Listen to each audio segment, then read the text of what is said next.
Hello students, today we are going to understand very important topic of this chapter। ये यूँ कहें कि पूरी बुक के हिसाब से ही इम्पोर्टेंट टॉपिक है जो कि कॉन्सेप्ट वाइज आपका क्लियर होना चाहिए, क्योंकि इस कॉन्सेप्ट को समझना इसलिए ज़रूरी है क्योंकि आगे के भी और जो अदर कॉन्सेप्ट है उसके अंदर इसको हम लोग बहुत ज़्यादा यूज़ करेंगे। और ये चैप्टर का स्टार्ट है, ये बेस है। ये बेस अगर आपका मजबूत बनेगा तो देखिए आगे पूरी बुक को आप अच्छे से क्लियर अंडरस्टैंड कर पाएंगे, अदरवाइज फिर आपके डाउट जो है वो आगे से आगे बनते चले जाएंगे। तो देखिए without wasting much time let's start today's class. Our today's topic is electric field. देखिए इलेक्ट्रिक फील्ड को समझने के लिए हम लोग एक चार्ज को पहले कंसिडर करते हैं। मान लेते हैं ये कोई चार्ज है, पॉजिटिव चार्ज है। अब देखिए ये हम लोग जानते हैं, कूलाम के लॉ से हम लोगों ने देखा था कि कोई भी दो चार्ज है तो उनके बीच में फोर्स जो है वो अट्रैक्शन रिपल्शन किसी भी तरीके का हो वो आसानी से हम लोग निकाल सकते हैं और उन दोनों के बीच में कोई ना कोई तरीके का फोर्स ज़रूर लगता है। अब ये अगर चार्ज यहाँ पर पहले से ही प्रेजेंट है और कोई दूसरा चार्ज जो है वो हम लोग यहाँ पर लेके आते हैं, कैसा भी पॉजिटिव या नेगेटिव कुछ भी आप ला सकते हो, ये यहाँ पर हम लोग लेके आए। तो अब देखिए ये चार्ज जो है वो इसकी वजह से फोर्स फील कर सकता है, ये इसकी वजह से रिपेल होगा। अगर माइनस अगर आप लेते हैं यहाँ से तो यहाँ पर ये इसकी तरफ अट्रैक्ट होता, ये फोर्स यहाँ पर वर्क कर रहा है, जबकि ये फिजिकली देखे तो ये बिल्कुल भी कॉन्टेक्ट में नहीं है। तो फिर ऐसी कौन सी चीज़ है जो इनको एक दूसरे के साथ कनेक्ट करवा रही है और ये एक दूसरे की प्रेजेंस को फील कर रहे हैं। ये एक दूसरे को कांटेक्ट में नहीं होते हुए भी इस चार्ज को जो है वो ऐसा ये फील हो जाता है कि हाँ अदर जो चार्ज है वो प्रेजेंट है यहाँ पर और उसके अकॉर्डिंग वो बिहेव करता है, उसके अकॉर्डिंग जो है यहाँ पर फोर्स जो है उनके बीच में वर्क करता है। तो देखिए उसी चीज़ को हम अंडरस्टैंड करते हैं। अगर मान लें कि यही चार्ज जो है वो हम थोड़ा सा और दूर लेके चले जाते हैं, यहाँ लेकर चले जाते हैं और ये इतना स्ट्रॉन्ग ये चार्ज नहीं है, यहाँ जाकर ये जो चार्ज है वो इसका फोर्स जो है वो फील नहीं करता। यहाँ पर देखो ये इसकी वजह से रिपेल था, इतनी दूर जाने के बाद में ये इसके फोर्स को फील करना बंद कर देता है। इसका मतलब यहाँ पर इसका इफेक्ट जो है नहीं पहुँच पा रहा है, इस चार्ज का इफेक्ट इतनी दूर तक नहीं पहुँच पा रहा है। तो वो एरिया जहाँ पर ये चार्ज जो है वो इफेक्ट डालता है, एक पर्टिकुलर एरिया होगा एक पर्टिकुलर चार्ज के लिए। जैसे कि इस चार्ज की अगर बात करें तो मान लेते हैं कि इतना इतना एरिया जो है वो इतनी दूर में ये इफेक्ट डालता है, यानी कि इस अगर फील्ड में कोई दूसरा चार्ज आएगा तो वो फोर्स को फील करेगा। अगर इस फील्ड से बाहर निकल जाएगा तो कोई भी जो चार्ज है वो फोर्स को फील नहीं कर पाएगा। तो इसी फील्ड को हम बोलेंगे इस चार्ज का electric field.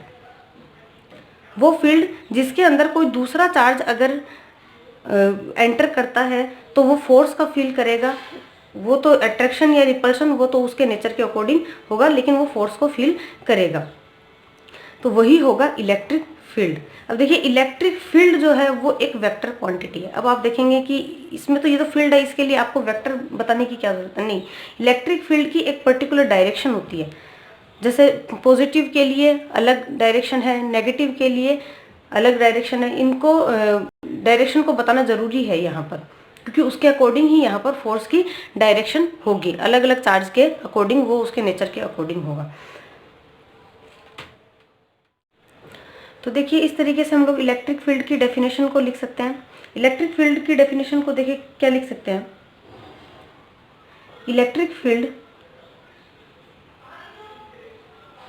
Due to a charge, किसी भी एक चार्ज के लिए इलेक्ट्रिक फील्ड क्या है, तो electric field due to a charge is the space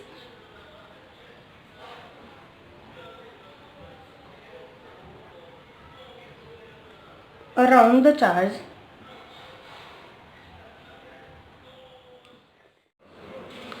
so definition इस तरीके से हो सकती है, electric field due to a charge is the space around the charge in which electrostatic force of attraction or repulsion due to the charge can be experienced by any other charge। यानी कि electric field जो है किसी भी charge के around वो space है जिसमें अगर कोई दूसरा इलेक्ट्रोस्टैटिक चार्ज जो है वो आएगा तो उसके अंदर वो अपने नेचर के अकॉर्डिंग अट्रैक्शन और रिपल्शन चाहे वो कैसा भी हो, लेकिन इलेक्ट्रोस्टैटिक फोर्स को जो है वो एक्सपीरियंस कर सकता है उस फील्ड के अंदर।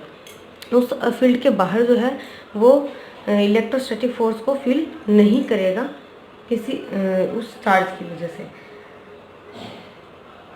तो इस तरीके से इलेक्ट्रिक फील्ड को डेफिनेशन के फॉर्म में हम लोग अंडरस्टैंड कर सकते हैं। नेक्स्ट उसके बाद electric field intensity.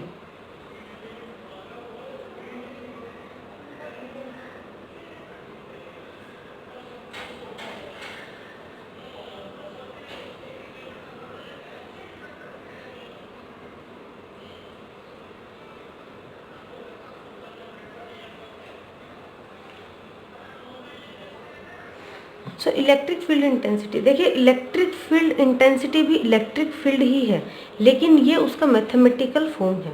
Electric field intensity यानी कि कोई भी इलेक्ट्रिक फील्ड जो है उसकी इंटेंसिटी, और उसको हम लोग किसी भी चीज़ की इंटेंसिटी को हम कैसे देखेंगे, देखिए उसको फील करने के लिए हम लोगों को कोई ना कोई टेस्ट चार्ज लेकर आना पड़ेगा।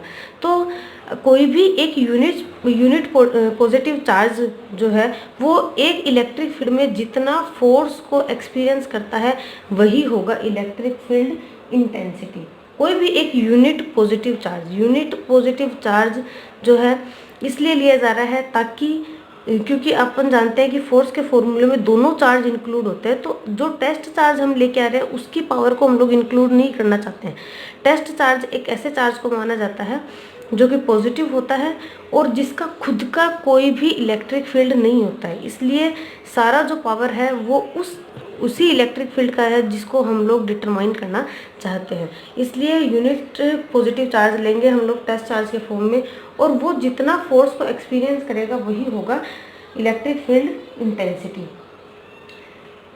इलेक्ट्रिक फील्ड जो है वो वेक्टर क्वांटिटी है, उसको ई वेक्टर से रिप्रेजेंट कर सकते हैं।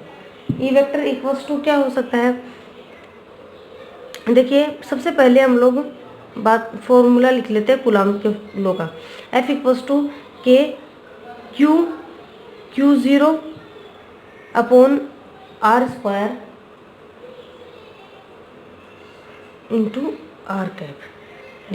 ये हम लोगों ने लिख लिया है कूलॉम के लॉ का फॉर्मूला। मान लेते हैं कि ये कोई चार्ज है Q जिसके इलेक्ट्रिक फील्ड इंटेंसिटी हमें जो है डिटरमाइन करनी है, और कोई भी टेस्ट चार्ज जो है वो हम लोग लेकर आ गए Q0, और ये उनके बीच की डिस्टेंस है R। ठीक है, अब इलेक्ट्रिक फील्ड के लिए देखो यहाँ फोर्स जो आया है उसके अंदर तो Q0 भी अपना इंक्लूड है, और अपने को चाहिए था यूनिट पॉजिटिव चार्ज। इस चार्ज की हमें कोई भी इसको इंक्लूड करने की ज़रूरत नहीं है यहाँ पर, इसलिए अगर अपन E equals to F upon Q0 जो टेस्ट चार्ज है उसी से ही डिवाइड कर देते हैं यहाँ पर, तो ये इलेक्ट्रिक फील्ड अपने पास में, या इलेक्ट्रिक फील्ड की इंटेंसिटी हमारे पास में आ जाएगी, और K Q upon R square into R cap, क्योंकि इलेक्ट्रिक फील्ड जो है वो वेक्टर क्वांटिटी है। तो इस तरीके से इलेक्ट्रिक फील्ड के लिए फॉर्मूला और डेफिनेशन यहाँ से बन जाएगी हमारे पास में।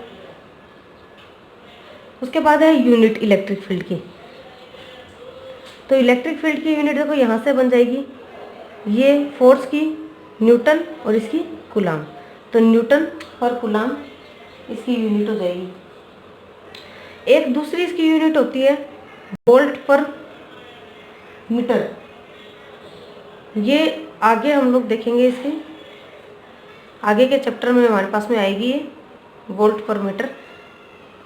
इस फॉर्मूले के अकॉर्डिंग न्यूटन पर कूलॉम इसकी यूनिट हो जाएगी। उसके बाद dimensional formula of electric field.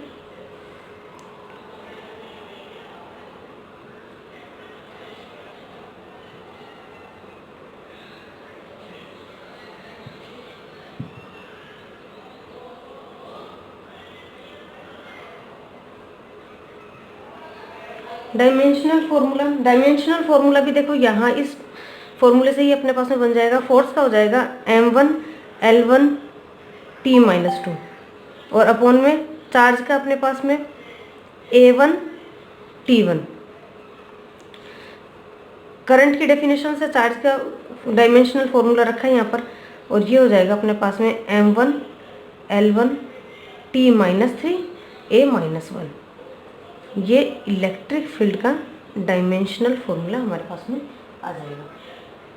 देखिए यहाँ से फोर्स के लिए एक नया फॉर्मूला बन के आता है Q इंटू ई वेक्टर। ये फोर्स का फॉर्मूला हम लोग बहुत ज़्यादा काम में लेने वाले हैं। ये सारी ही चीज़ें ये जो एक एक चीज़ है यहाँ पर इस टॉपिक की, ये सब चीज़ें बहुत इंपॉर्टेंट है, क्योंकि ये बेस है और इसके ऊपर पूरी बुक जो है 12th क्लास की डिपेंड करती है इस टॉपिक के ऊपर। अब देखिए इसी फॉर्मूले से एक बहुत इंपॉर्टेंट फैक्ट निकल कर आता है, फोर्स की डायरेक्शन निकल कर आएगी यहाँ पर पॉजिटिव चार्ज के लिए और नेगेटिव चार्ज के लिए। अगर चार्ज हमारा पॉजिटिव है तो देखिए यहाँ पर Q की जगह आ जाएगा E, F equals to E into E vector, यानी कि फोर्स की डायरेक्शन जो है वो इलेक्ट्रिक फील्ड की डायरेक्शन में ही है पॉजिटिव चार्ज के लिए। लेकिन अगर बात करें कि हमारा चार्ज जो है वो नेगेटिव है, अगर नेगेटिव टाइप का चार्ज है तो उसके लिए F equals to minus E vector, क्योंकि नेगेटिव होगा इसलिए ये आ जाएगा, नेगेटिव चार्ज के लिए माइनस का साइन आ जाएगा उसके नेचर के अकॉर्डिंग। तो यानी कि फोर्स की डायरेक्शन जो है वो इलेक्ट्रिक फील्ड की डायरेक्शन के ऑपोजिट डायरेक्शन में है। यानी कि अगर इलेक्ट्रिक फील्ड की डायरेक्शन इस तरीके से है तो अगर चार्ज पॉजिटिव है तो फोर्स की डायरेक्शन भी इस तरीके से ही होगी, इसी डायरेक्शन में फोर्स की डायरेक्शन होगी। लेकिन अगर इलेक्ट्रिक फील्ड की डायरेक्शन इस तरीके से है और चार्ज जो है वो हमारा नेगेटिव है तो फोर्स की डायरेक्शन इस तरीके से होगी, ऑपोजिट साइड में होगी, इस तरीके से फोर्स की डायरेक्शन होगी, इलेक्ट्रिक फील्ड की डायरेक्शन इस तरीके से। तो ये तो होगी फोर्स की डायरेक्शन के बाद। उसके बाद नेक्स्ट